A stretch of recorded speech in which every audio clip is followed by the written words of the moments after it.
second day na ng final ng Tacloban, second day. Malapit na ako sa cut-off kasi ang cut-off is 9:51. So, wala na. Sabi ko, parang malabo na yata. Pababa na ako. Although kahit pababa ako, yung cellphone ko, nakamonitor ako sa CCTV. Pagbaba ko ng third floor, sakto naman, nakita ko, nag-land to dito sa landing board. Sabi ko, eto na. Dali-dali, akit ako. Hindi ko ba ginulat? Pito-pito, baka ako pumitik pang bigla since nakaharap siya doon sa labas eh. Antay pa ako siguro mga less than 2 minutes, tsaka ako in-stick para pumasok. Eto pa, nung kinukuha ko ng sticker, nanginginig pa ang kamay ko. Siyempre, first time natin makapagpauwi ng ganun eh.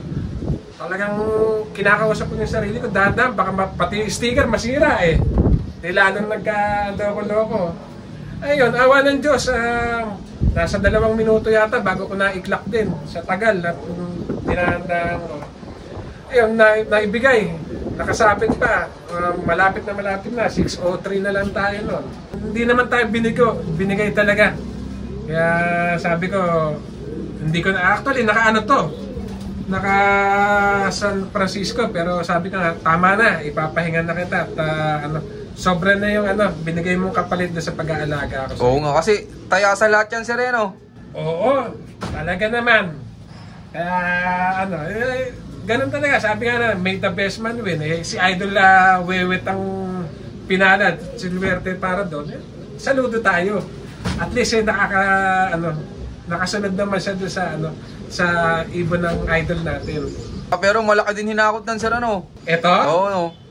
Oo naman, kahit pa paano talagang sulit sa kanya, kaya nga bibigyan ko ito ng hindi ko lang mailipan ngayon kasi meron pa siyang sinusubuan na bibigyan ko ito ng special na na talagang para sa kanila nung kapares niya. Oo, ayos. Di gaano kasaya, sir, si misis mo nung binalita mong nanalo ka, sir? Baka hindi ako pahintuin pinapahinto na ako actually. Baka sabi na lang, bawasan ko na lang daw kasi medyo madami na talaga. So, para hindi ako makasama sa mga bakasyon kasi hindi ko maiwanan. So, magbabawas na lang pero hindi hihinto. Kasi yung premium, sa totoo lang, atin-atin na lang, dumaan lang naman sa akin Pag abot sa akin, diretso na sa kanya. Kaya tayo na lang hihingi ng kapiranggot, siguro mabigyan tayo. Ayan, congrats kay Sir Melvin. Pagdating, sir, sa karera na, ano yung diskarte mo sa mga ibon mo? Siyempre, ready mo muna sa low fly, palalakasin. Then bago mag-start yung ating road training, kasi road training ko pala, hindi ko muna sinasampa sa track. May sarili akong schedule na road training ko. Ginagamit ko lang yung sasakyan. Bago mag-start, prior to that, flashing na ako. Tapos flashing, then muna, yung nagde-deworm na ako, medyo maaga ko ginagawa yung sa akin, yun na yung naging practice ko. So, after nun, tapos ko mag-deworm, konting vitamins, halo sa tubig, puro water soluble. Tsaka ako nagro-road training. Siyempre, start muna, malapit hanggang palayo.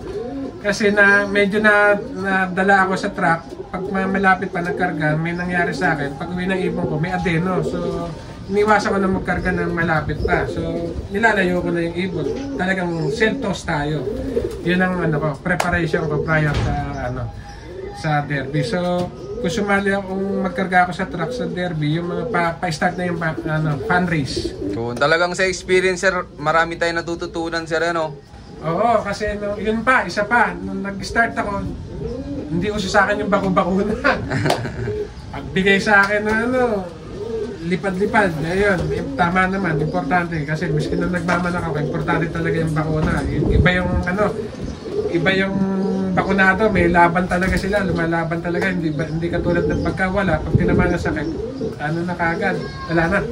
Hindi na ma-recover halos. Huwag natin kalimutan magbakuna rin. Yun, maraming salamat, Sir Melvin. Pagdating, sir, ng derby na, ano yung didiskarte mo dito sa loop mo? Siyempre, iba na yung training na ginagawa natin pagka yung papasok na sa derby. Medyo hindi naman natin pwedeng i-baby ang ibon. Medyo dadagdagan natin. Para kung mahirapan magkaroon ng hard race o medyo kahit pa paano mas nabatak pa yung katawan. Yun ang common practice ko na na masasabing ginagawa ko. Pero sir, ano naman yung mga madalas mong magamit dito na supplements pag derby na? Hindi tayo masyado maselan sa supplement. Ano lang ako, yung water soluble. Ang ginagamit ko, ngayon, nandiyan dyan, meron akong pwede pakita. Yung Centro na multivitamins with the electrolytes. Yun na ano ko, binibigay ko sa kanila.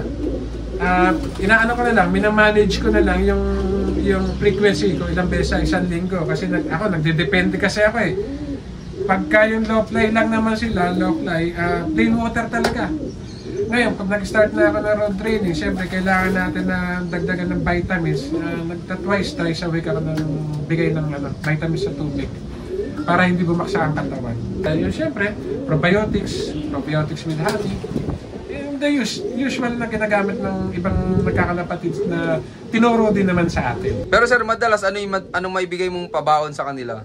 Pabaon? Yung normal na binibigay, Vitably. Ako yun ang yun ang common na naituro sa akin eh. So yun din ang ginagamit ko. Hindi ko naman ini-endorse nasanay lang ako doon.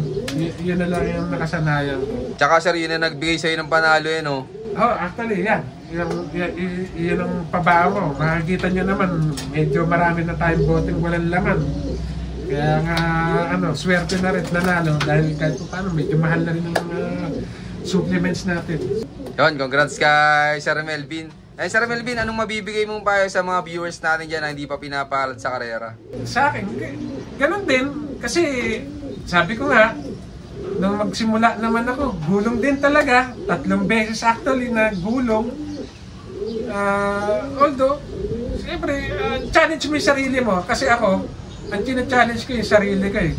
Kung gulong ako nung first year, kahit pa paano, madagdagan yung achievement mo the following year, umaabot naman tayo sa derby, nagiging contender naman, hindi nga lang tayo makatapos. Last year, last year naging contender yung ibon natin. Kaya lang last lap, hindi nag-clock. So, natalo, sayang. Pero ngayon nag-clock. Adjustment, siyempre, titingnan natin kung saan tayo nagkulang ng doon tayo mag-adjust. So, observation pa rin talaga sa ibon, sa performance ng ibon mo, tsaka sa ginagawa mo, siyempre. Yun, maraming salamat po, Sir Melvin. Tingin mo sir, gaano kasaya sa pagkakalapati? Masaya. Masaya kung marunong ka siguro, para sa akin, kung marunong kang makontento sa ako, masaya ako. Sabi nga, masaya tayo kung ano yung ma-achieve natin. Kung nag-7 overall, masaya tayo naging 7 overall. Kung naging first overall, mas masaya tayo kasi yun ang pinakamataas na Basta maging masaya lang tayo. Kung ibang nanalo, maging masaya tayo para doon sa iba. Darating din naman yung time natin. Siyempre, maghihirapan natin. Ganun lang. Everybody's ball game yan eh. Hindi pwedeng tayo lang laging mananalo. Challenge mo yung sarili mo, magsikap ka para makita mo yung sarili mo na ikaw naman yung nananalo. Muli po, ito po si Melvin Danielson, ang fancier natin ng Dasmariñas Cavite. I love this game. Yon, maraming salamat sa patuloy suporta mga kalapatid. So siyempre maraming salamat din kay Sir sa pag-ulak na makapag-long visit sa kanya. Sir, baka pala may mga gusto kang shoutout dyan. Una-una, salamat at yun, na-feature mo ako rito sa vlog mo na And pangalawa, shoutout mo rin doon sa una-una kay Boss Anthony, yung mga tips na binigay mo sa akin dati, ayos, nagamit ko ngayon. Pangalawa, kay Boss Jaynor, Idol Jaynor, yung mga tips pa rin na binigay sa akin,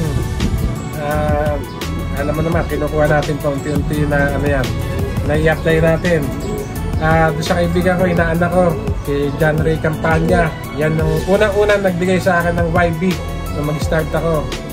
At siya rin yung tumutulong sa akin dito sa pag-asikaso ng mga kalapati, lalo na nung umalis ako, nagbakasyon kami.